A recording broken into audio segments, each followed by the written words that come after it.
Carta de Paulo aos Hebreus, capítulo 1. Jesus Cristo é o Filho de Deus. Por muito tempo, Deus falou várias vezes e de diversas maneiras a nossos antepassados por meio dos profetas.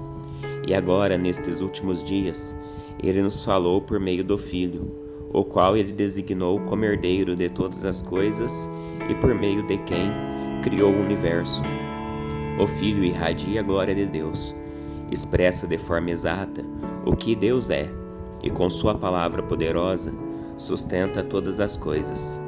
Depois de nos purificar de nossos pecados, sentou-se no lugar de honra, à direita do Deus majestoso no céu, o que revela que o Filho é muito superior aos anjos, e o nome que ele herdou superior ao nome deles. Pois Deus nunca disse a nenhum anjo: "Você é meu filho, hoje eu o gerei", ou ainda: "Eu serei seu pai, e ele será meu filho". E quando ele trouxe seu Filho Supremo ao mundo, disse: "Que todos os anjos de Deus o adorem". A respeito dos anjos ele disse: "Ele envia seus anjos como os ventos, e seus servos como chamas de fogo". Mas ao Filho ele diz: "Teu trono, ó Deus, permanece para todo sempre. Tu governas com cetro de justiça. Amas a justiça e odeias o mal. Por isso, Deus, o teu Deus, te ungiu, derramou sobre ti o óleo da alegria, mais que sobre qualquer outro". E diz também: "No princípio, Senhor, lançaste os fundamentos da terra, e com tuas mãos formastes os céus. Eles deixarão de existir, mas tu permanecerás para sempre.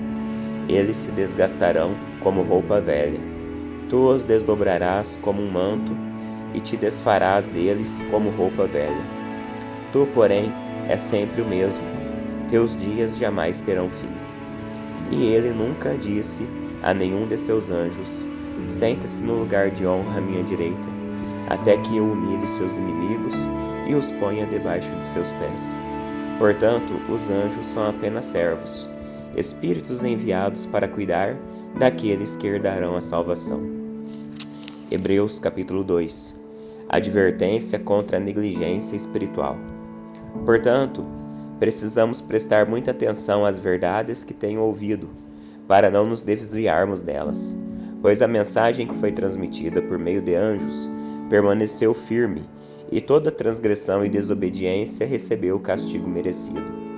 O que nos faz pensar que escaparemos se negligenciarmos essa grande salvação, anunciada primeiramente pelo Senhor e depois transmitida a nós por aqueles que a ouviram falar. E Deus confirmou a mensagem por meio de sinais, maravilhas e diversos milagres, e também por dons do Espírito Santo, conforme sua vontade. Além disso, não são os anjos que governarão o mundo futuro a que nos referimos, porque em certo lugar alguém disse: "Quem é o simples mortal para que penses nele?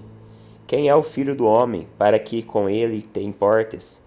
E no entanto, por pouco tempo fizeste em um pouco menor que os anjos, e o coroaste de glória e honra. Tu lhe deste autoridade sobre todas as coisas".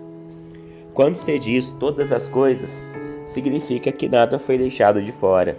É verdade que ainda não vimos tudo ser submetido à sua autoridade.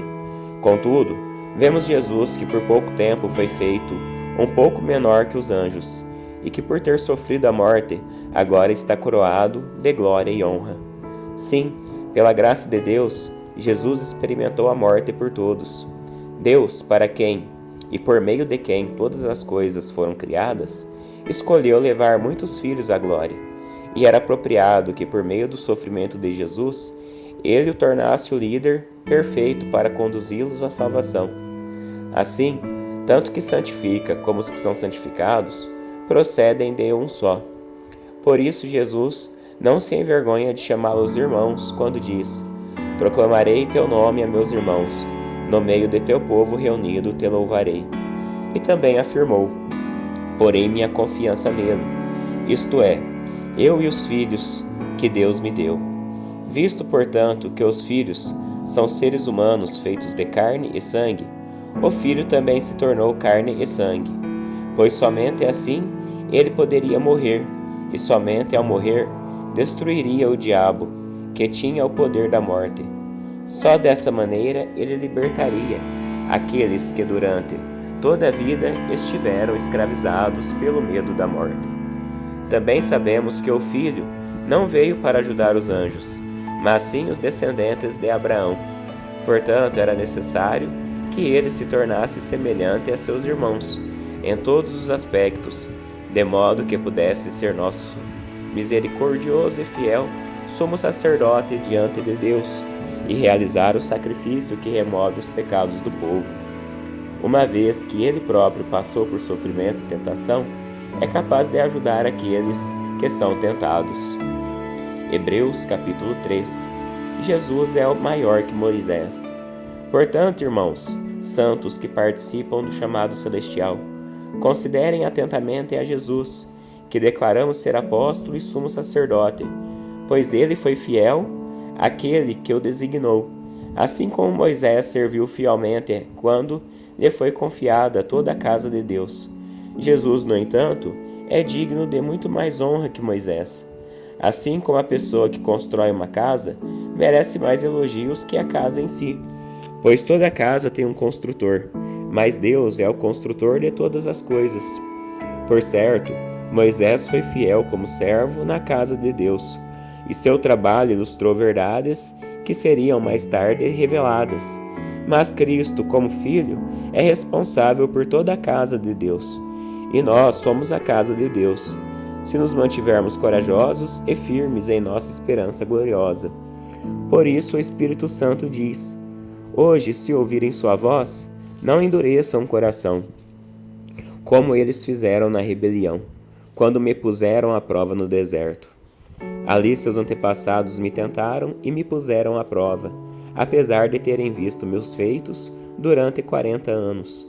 Por isso fiquei irado com aquela geração e disse: seu coração sempre se desvia de mim.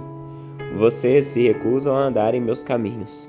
Assim jurei em minha ira: jamais entrarão em meu descanso. Portanto, irmãos, cuidem para que nenhum de vocês tenha o coração perverso e incrédulo, que os desvie do Deus vivo.